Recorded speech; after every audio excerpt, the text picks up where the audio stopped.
How to add Bluetooth widgets to iPhone. On your iPhone, go ahead and open Shortcut app.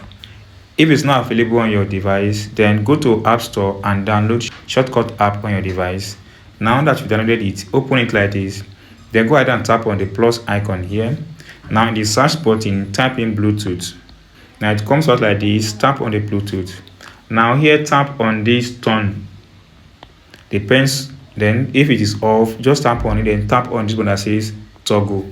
Or tap on toggle, then tap back here to come out here. You see that the Bluetooth has indicated on the shortcut. Now tap the three dots on the Bluetooth shortcut. It comes out like this. Then tap on this arrow at top of the screen.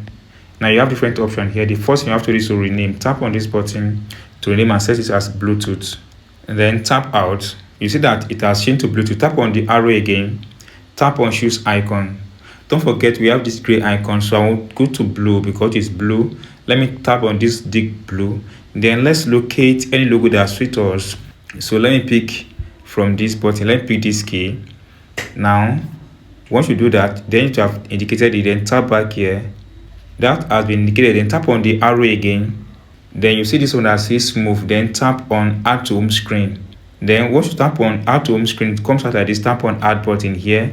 Then that will be added to home screen. Now you can see that the key logo, the key icon, and the blue icon is here and is under Bluetooth. Then let's scroll down. You see that the Bluetooth is on here. Then tap on it one more time and let's see it. The Bluetooth is toggled off. Then let's tap on it again and see it is on. So you've been able to add widget. You've been able to add Bluetooth widget on your iPhone. You see this simple step. If you get this tip and if you're not subscribed, please subscribe for more updates like this.